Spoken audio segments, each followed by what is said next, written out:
Hello everyone and welcome to my channel. Welcome to the Smart Investor. Why smart? Not that we know what's going to happen next. This is not about trying to predict. This is not trying to get some recommendation. Tell me what to do. Tell me what's going to happen next. No one can do that. Please understand that no one. Because if they knew, they would do it for themselves and they would need YouTube to make money off of it. Okay? Unless they do it for the bounty from the bottom of their heart just to teach like I do. Right? My goal is to educate. Right? In the process, if you can make some money, if you find something interesting, if you realize, you know what, this guy seems to be knowing what he knows, seems to know what he wants, and seems to know what he knows, and seems to know what's going to happen, or seems to know that he's got an idea of what's going on in this Wall Street world, then more power to you. So, this week is going to be the most important. This week is a final week before the Fed. What do we do? What's going on? Okay, so first of all, you need to understand that the month of September is usually the worst of the year over the past 95 years in the stock market. One good thing about the stock market in terms of measuring risk is that you've got plenty of data. Plenty of data. What does it mean? It means that you're able to see what has happened in the past.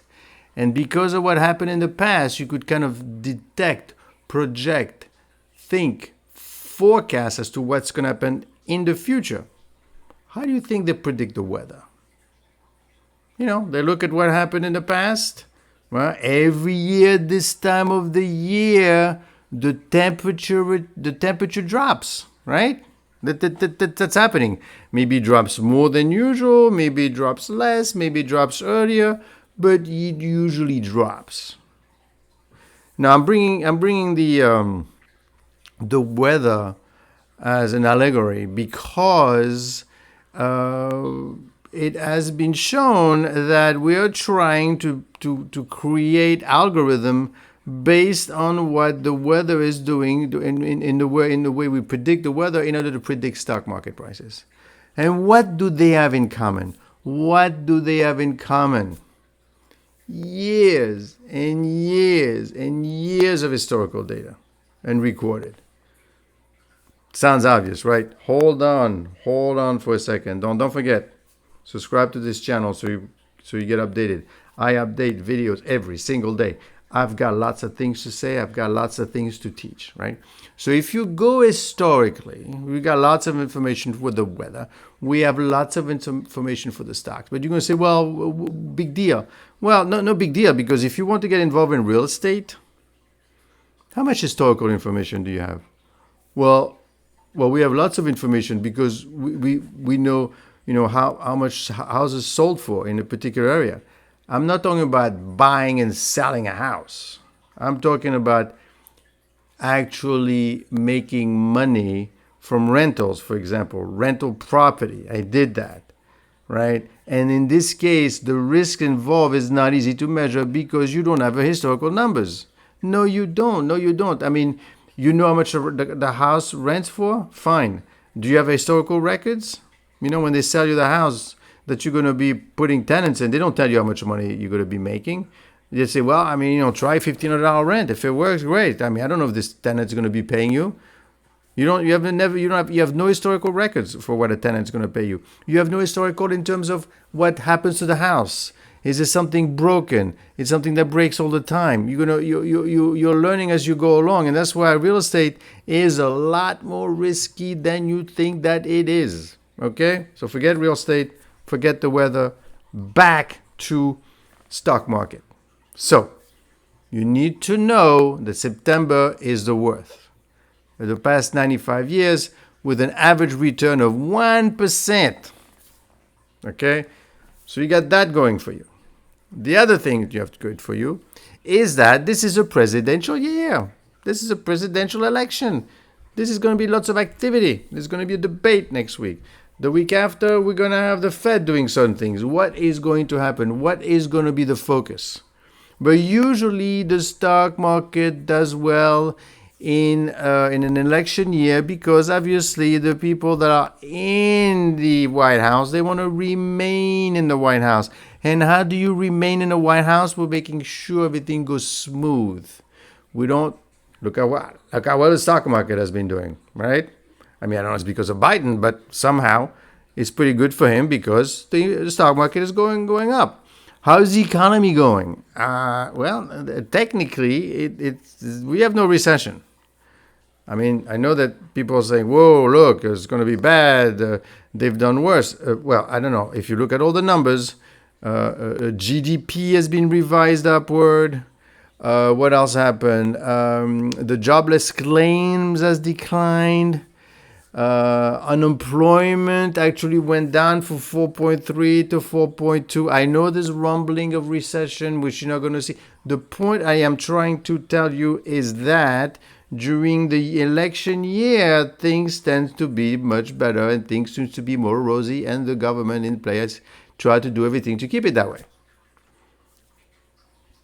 Now, what's actually happening? What is the story in the market right now? Well, you got two camps. You got the recession camp. It's important for you to understand that, and the people that are basically saying that, soft landing. Now, of course, why are they saying that? And let me go into more detail. Let me give you a little more strategy here, because that's going to be important for you if you want to make money in the stock market. You need to know what's going on so you can make up your own mind. So on one hand, we could say, well, if I'm looking at the data, I'm basically saying that things are great. I mean, we have a soft landing. Unemployment is, I know that I said that it went from 4.3 to 4.2, right, in the month of August. But it also means that if you look at historically, right, it's been inching up. We were in the 3%, now we're in the 4%. So it's not like it's going down completely. It's just a little, but overall the trend is up, right? Now, and usually when the trend unemployment starts going up, it keeps going up. We shall see. So you've got that. Now, if you believe that because you look at the numbers is one thing, right? But you could also believe because this is an election year that you want to tell people that you have to believe that. Because if you believe that, then the current government, the current administration is doing a good job. So are you pulled by the politics, or you pulled by the numbers? Because then if you look at the other way, you could say, listen, you know what? The Fed has never, only once, been able to pull a fast one by lowering the rates, managing the inflation, which it's doing, and managing a soft landing. It done that only once. Once it did it. Can he keep doing it? Let's see. But again, if you believe in terms of the actual number, as you are on the camp of the people that truly believe the numbers and say, listen, there's no way. He raised the rates 9 times in a very, very, very short period of time. Right? It takes a while for this thing to hit, but this thing is going to hit. And we're starting to see it. We're starting to see unemployment go up. We're starting to see the effect. It's gonna happen. No one has ever been able to pull it off. I could say from my own experience that some of my students are having difficulties finding jobs. Maybe it is a coincidence, but maybe it is not. But that's if you believe in the data. But also you could say, you know what, from a political perspective, you know what, there's going to be a recession. So these people have not done a great job at all. You think they've done a great job, but they have not done a great job. Therefore, vote for us, the Republicans, because we are going to do a much better job, because look at them. They gave you inflation and they gave you a recession.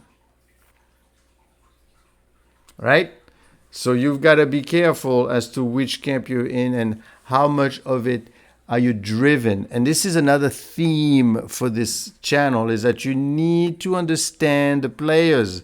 You need to understand who you're talking to. When you have a portfolio manager talking to you, he's basically pumping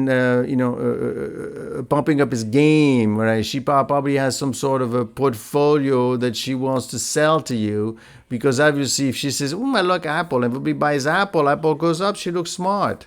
Why do you think they have on going on Bloomberg and CNBC to talk of the portfolio, right? So these people will tend to say everything is great, the stock market is good, because what are they going to tell you? In general, they're going to say, get out of the stock market. Okay, so let's say you all get out of the stock market. Then what happens? What kind of job do they have at the end of the day? Then, of course, you have the other people. You have more the economists. You have the researchers. Them, on the other end, will tend to say, everything is bad. Yeah, because everything is good. What do you need me for? I know I'm exaggerating. I'm not saying they're lying. I'm just saying that they have a natural bias to basically tell you that things are not going to go well. Plus, first of all, you guys love whenever you see, those thumbnails with like exploding bombs and nothing goes well. And everyone says, well, what's going to happen? Yeah, this is really bad. This is really bad. I mean, they've been saying it for 2 years now for a recession. We haven't seen it yet. So, you see what I mean? You need to understand the players. So this is difficult. You need to understand what's happening. You need to understand what has happened in the past. You need to understand the players. You need to understand the risks. So all these things, the only way to learn is to be educated. You need to learn. You need to understand. Right? Nobody has taught you to drive a car by showing you when they drive the car. See how it's done? See, do this, that way, this way. But whatever you do, don't put the foot on the brake. Put the foot here. Okay, you got it? Thank you. No, you're not going to learn that way. You have to learn by doing. You have to learn by understanding what's going on. And that is not always easy. And of course it's not easy, because if it was easy, everybody would be doing it. Do you think it's easy to run a channel like this, to come up with ideas every day, to think about stuff, making sure everything is okay? It takes work. It takes dedication, right? And the dedication for this channel is basically to educate you. Okay, fine. So now that we know we've got two camps and we know that they are biased on both sides, what is it that you think we should be doing? What is it that is next? What's going to happen? What do you do? That is a good question.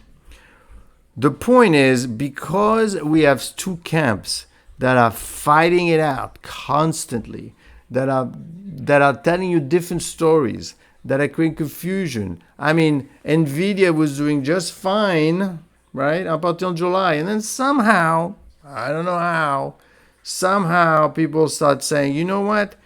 We're paying too much money for NVIDIA. What do you mean? Well, look at the P ratio of 56. It's too high. The market is at 36. It's too much. Now, keep in mind that this company is the best managed, the most advantageous, the most diversified, and the most proactive, obviously the most valuable, in the AI space. And the AI space is growing very fast. Keep in mind that historically, what we had the American Revolution, we had the war, we had the whole thing with Wall Street and finance. But since after World War II, since the 50s, we haven't really created anything new, right? Before that, we had electricity, the car, right, the light, all these important inventions, vaccine, blah, blah, blah, right? Since the 50s, frankly, it's been kind of, and then the 80s, it was all about Wall Street, finance, collab, blah, blah, blah. Internet, fine, maybe, okay. But now, what do we have going for us, really? Besides a bunch of people pissed off that they don't have as much money as the rich, and the rich and the poor is kind of like stretched, right? Where the middle class has disappeared, literally, from the 50s, and it's kind of like this. So people are like, ew, we need to, we don't like the rich, and then tax the rich and take the money from them and blah, blah, blah. AI. That's all we have going for us. I mean, it's a huge field. I mean, keep in mind that Elon Musk is going to have robot pretty soon building cars, and we'll go into detail about what Elon Musk is going to do at NVIDIA in future video. But right now, you need to kind of understand the big picture, right? What is a big picture? The big picture is AI is big. So now somehow, for some reason, we decided that, we're paying too much for NVIDIA. And we started to dump it. Then the earnings came out. They literally double their revenues and say, it's not good enough. I don't like it. Okay. And then, of course, and I still don't understand why suddenly the mood is changing altogether at once. I mean, we don't want to talk about conspiracy theory because all these people, it's a market. So who knows where people are buying flowers versus tulips, I don't know. The point is that suddenly people decided to say, what do you mean we don't have such great drop in unemployment? Looks like PMI is not doing so well. It's not a 3-alarm fire. It was okay. We just have a soft landing. What? Soft landing? That's the same thing as a recession. Dump those stocks. Well, hold on. But why? Why now? Why now? Why is this happening right about the time when we're starting to have the result of the election in November, the debates and discussion? What is going on there, right? And then everybody's waiting for the Fed. Imagine for some reason the Fed doesn't do anything, right? So the people that are with, on the side of this is a soft landing, you say, you know what? Not surprising. Not surprising because nothing is going on. Now, of course, these people also know that if we have a recession tied to rates and you keep rates that high and you don't start to lowering them, you are definitely going to put us in a recession. But why would they do that? Why would you keep the rates up knowing that you're going to put us in a recession? Unless you know for a fact that your candidate, follow me on this, is not going to win, and you want to have him a recession on his hands and a horrible stock market, so that in 4 years you get the real people that you want in the power, right? Remember, they are playing 4-dimensional chess while you're playing checkers. Always think about that. Always ask a question. Always wonder what is happening. You need to be like Socrates. Socrates used to dress walking around like a pauper in ancient Greece. I mean, he's the guy in terms of philosophy. And he used to say all the time, ask questions about everything. Right? And he used to ask all the time, what's going on? Why are you doing this? Why are you doing that? And this is something that you need to start learning to do. You need to ask yourself what is really going on around you to understand what's happening, so you don't make the same mistake, so that you understand what's happening, and so that you realize that there's other options out there. You need to be your own person. You need to understand what's happening. So what do we do? Well, I mean, he used to walk around, and then eventually he asked too many questions, and they said that, you know what, you are corrupting the youth. True story. Look at that, Socrates. And they basically put him to death. And he said, you want me to die? Fine, I'll die. What do you want me to do? Take a poison? And they said, no, don't do that. Stay with them. We could help you. We could do a bunch of things together. We could escape. No. I didn't like this life anyway. You know what? And he killed himself. He took the poison and died. He lived like a pauper, had no money, no children, nothing. He was gone. But yet he became the most revered philosopher. Plato read his books. Actually, he didn't actually read a book. He didn't actually put a book together. People were just scratching the things he was saying. So that's what you need to do. You need to question as to what is going on, because otherwise they'll take advantage of you. Okay? So we don't lower rates. We keep rates high, and guess what happens? We have a recession, a real one, a big one, a tremendous one. Now, remember also, one thing that we're not talking about in the back, although we're talking more and more nowadays, is the fact that we have 35 trillion. But we'll come back on that later on when I start hearing more rumbling of us not being able to pay for it, I will discuss it. But right now, it is not an issue. Also, don't forget, subscribe to my channel, click a like, join my Patreon channel, because there I actually show you my trades. Okay, so you get to see exactly what is it I'm doing, because I'm talking about a lot of stuff and I'm doing a lot of stuff, but I want you to show as well. And some of the day trades, I'm going to start putting a few of them together. So that's one thing. Now, of course, you could also have a rate decrease, which is what everyone is saying, right? 50 basis points. Now, imagine that if that is expectation, and it's going to be great, because if you lower the rates, obviously, if you had a recession, it goes away, because you're definitely lowering rates.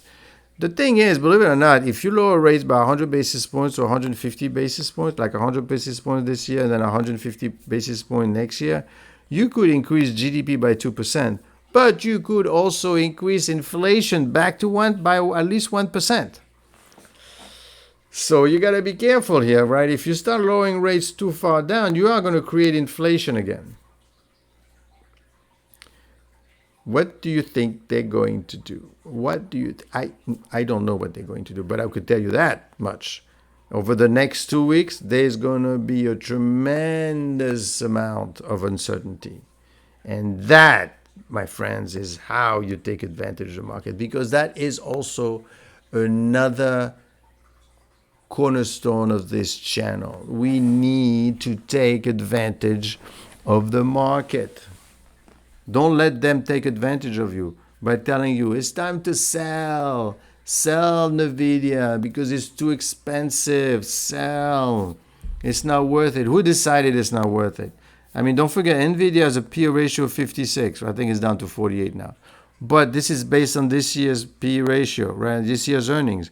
If you look at next year's earnings, which are going to double, so really the P ratio is 25. Below today's earning, today's P ratio of the market as calculated by Schiller P index. So everything is relative, as you could say. Now, keep one thing in mind, right? I'm talking data.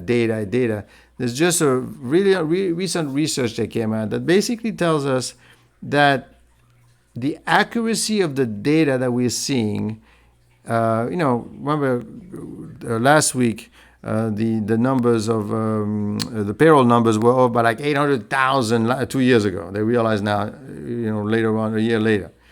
So, and I did a video on that. So the data that you're seeing, what you think is happening, is not really, not only they're playing four-dimensional chess, right? But the data itself that you think that you rely on to make your decision is not even real or accurate. And frankly, you do not know what's really happening. You will know for a fact, and this is true historically, that there's been a recession only a year later, because recession is not CNBC or Bloomberg that say, hey, we have a recession. No, it's the government that officially declares we have a recession. And usually you need 2 quarters of negative GDP. But you won't know that until after. Right? You need to wait. So imagine, right? You're in this bubble that has all these things happening at the same time. The data is not accurate. There's an election. We're looking at a bunch of things. Emotions are involved. And you really don't know what's actually happening, and you're supposedly making those decisions on all this? I don't think so. My theory, and this is another cornerstone of this channel, is the fact that the credit risk, the risk that the company is making money and not making money, kind of, and the price risk are disconnected. They're disconnected. Why? Well, because you don't really know what's going on. You have an idea. They're telling you, what do you think these people from both sides are saying different things? You really think that they're seeing the same thing and they're seeing different things? It's either what they're seeing is not real, therefore they really can't make a decision, or they're driven by political motives. Okay? I mean, these people are smart. These are MBA. They're not stupid people. They look at the data. One is telling you, that we're going to have a recession. The other telling you, no, this is soft landing. And they're looking at the same data. The problem is they're probably looking at the wrong data, or they're looking at the data they're impacted by their own political views. And that is the problem. You don't want to do that. So now, what do we do? Do you want to know? Don't you want to know? What do we do now? Well, because we really don't know what's happening, because we really don't know, that we are not sure about the data, and because this market, like I said again, is like a child, right? If you take the bottle away from the child's going to cry. It's going to make a tantrum, and that's what it does. Last week it vomited. It vomited because, what was it? It vomited on August 5th because of the Japanese thing and the unemployment number that was what they were expect. And then they vomited again last week because of something having to do with the semiconductor. There was some disappointment, and they vomited a little bit because of what is that company? Nvidia didn't do so well, or they didn't triple their earnings. Right? So it's a child. So what do? Well, it's very simple. You take advantage of the volatility. What is the best way to take advantage of the volatility between now and September?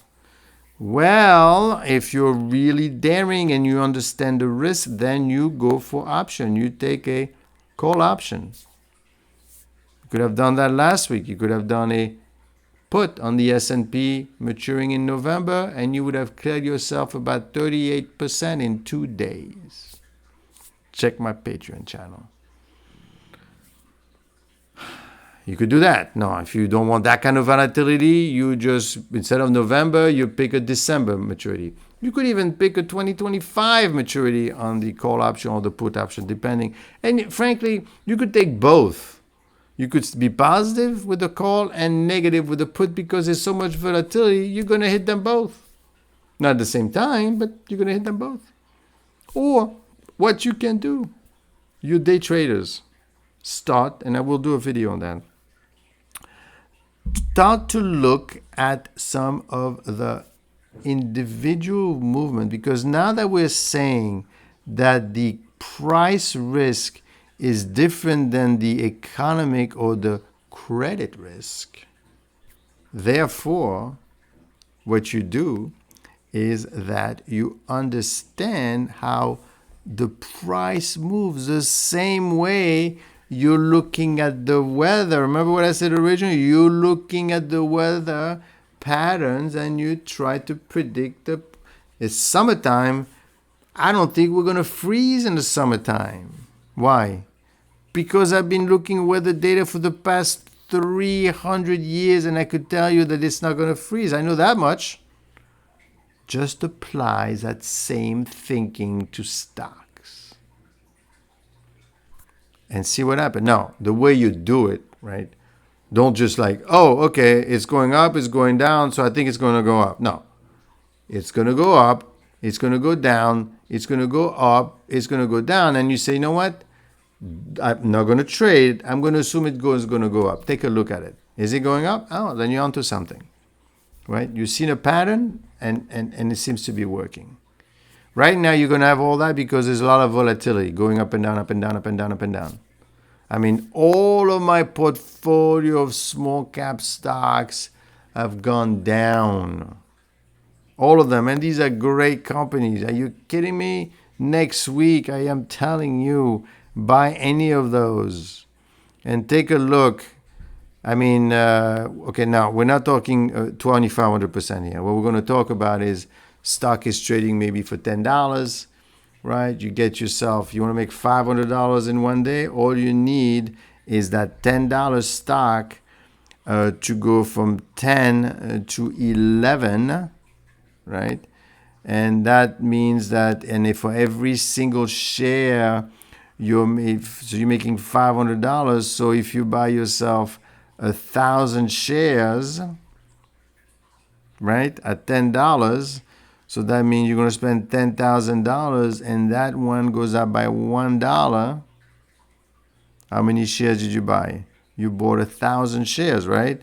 So if it goes up by $1, you made yourself $1,000. Now, of course, if you don't want to invest at 10,000, you want to invest $5,000, and $5,000 will get you 500 shares.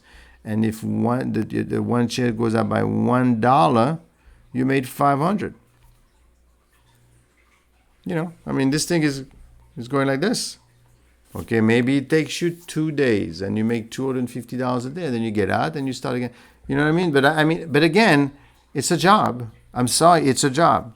Don't sit there and think that someone is going to give you the recipe so that you make money while they just sit there. No. Of course, most of the time, a lot of you will not make any money. Why? Well, because if everyone made money this way, there wouldn't be in a market. For you to make money, this other person has to lose money.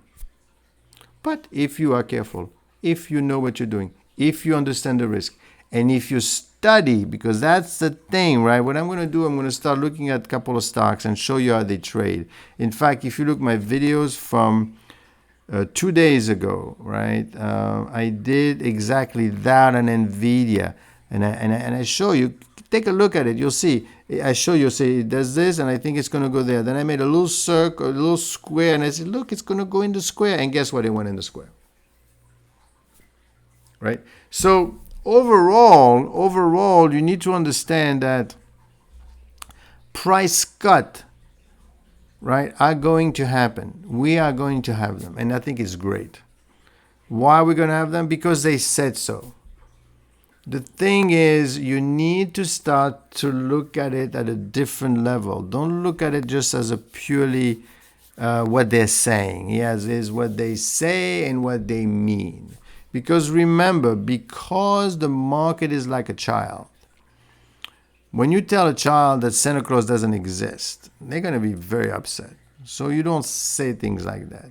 You explain to them what's really going on, and saying, the chimney and the door and the noise and blah, blah, blah, right? So nobody wants to hear the truth. The problem is we won't even know about the truth. We don't even know if Santa Claus exists or doesn't exist in this particular instance. What's Santa Claus? What are you talking about? Who are we? What do we mean by Santa Claus? And that's the human condition. The human condition, believe it or not, this market is driven by emotions. And what are emotions, really? Because that's another layer that you need to understand. What are emotions? Emotions are basically a set of projection coming from your mind. And where's your mind? Where is it? Where's your brain? It's inside your skull. And your brain doesn't see anything. It doesn't know what's happening. What it does know, just like in the stock market, is saying, well, let me put some filters on. Let me see what the eyes are seeing. Let me see what the ears are hearing. Let me see what you're smelling. All right, I got all that information in. Let me mix it up and let me see what I think is happening. Right? So, and what it does is that it projects as to what it thinks is happening. It may not be what's happening. Sometimes you hear a bang. There was a story about this professor. In fact, she was the one that came up with this theory. She came up with a theory because she realized one day that she was told to go and meet this guy, this other professor, and she was like, I don't want to meet anyone. This is boring. But she eventually decided to go and meet that person. And when she got there, she was feeling like all warm and clammy and a little bit nervous, and and she says, wow, I didn't realize I was going to like him. But is that love? I'm feeling this feels so interesting. I never felt that way before, and blah blah blah. And then when she got home, she went to the doctor and said, ma'am, you're having a fever, a cold. And she realized, oh my God, I thought I was in love, but in fact I was catching a cold, right? But when you say I thought, your brain was saying, hey, I think you're in love there. And Sometimes you don't like someone because you think they're saying this about you. And of course, they use that technique for people that have emotional issues because they are not reading themselves properly. They're saying, you're overcompensating, you're overreading, you're seeing things that are not happening. You're not crazy, but you need to realize that your brain, and this is what's happening with the stock market, right? You have these people emotionally involved, and they're saying recession, not recession, sorry, soft landing, no, recession. Look, I told you, look at the numbers, not so great. You say, but look at the number, they're okay. No, you haven't seen the numbers. It's the numbers after. It's the numbers that we haven't seen that we're gonna be playing with. I mean, you realize that it's like trying to predict the weather by driving around your car and flying in a plane to say, where's the cloud? Where are the clouds? What's going on? Where's the wind blowing? And no, there's no way you could predict all the weathers from all these different towns. It's impossible. You've got to do statistical analysis, and that's what you need to do. Now, of course, one element that we haven't really discussed is the fact that, what about luck? Right? Because you could be seeing this, and then you say it's going to go here, and it goes there. Unlucky. Or the other way around, lucky. I don't know. I've got many students that have gotten jobs purely by luck. They went, they did the thing, they got an internship, and boom, they got a job. And, why them? Why not someone else? I don't know, frankly.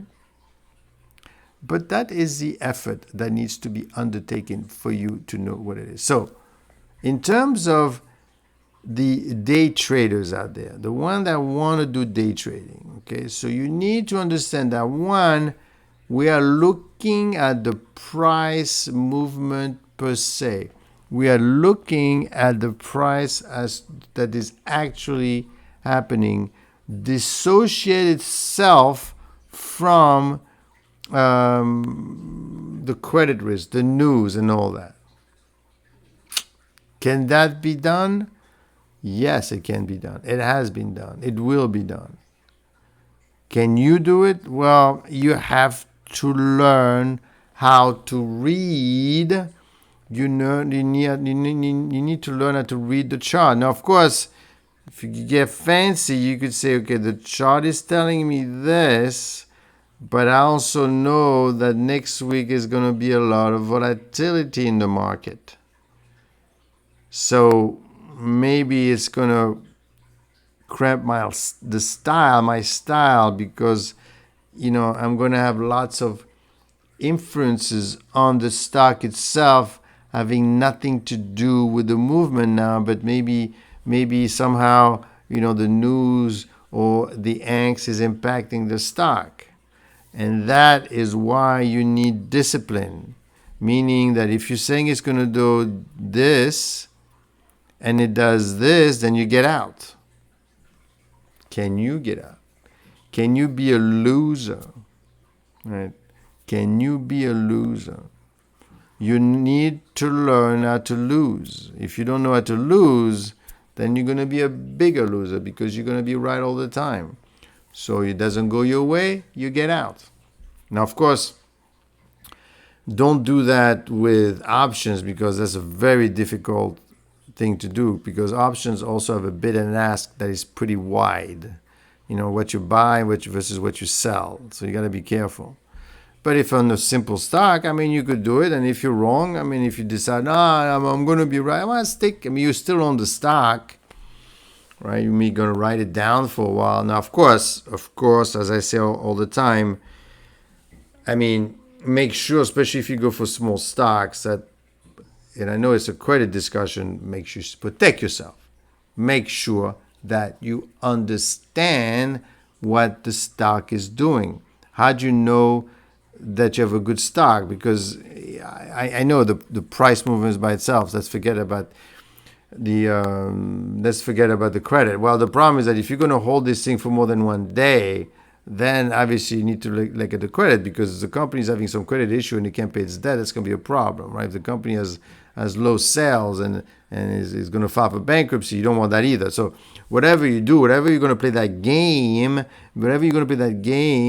you want to use Good companies. What do I mean by good companies? Well, you have to make sure and take a look. I got a bunch of, I gave you a bunch of them in the previous video.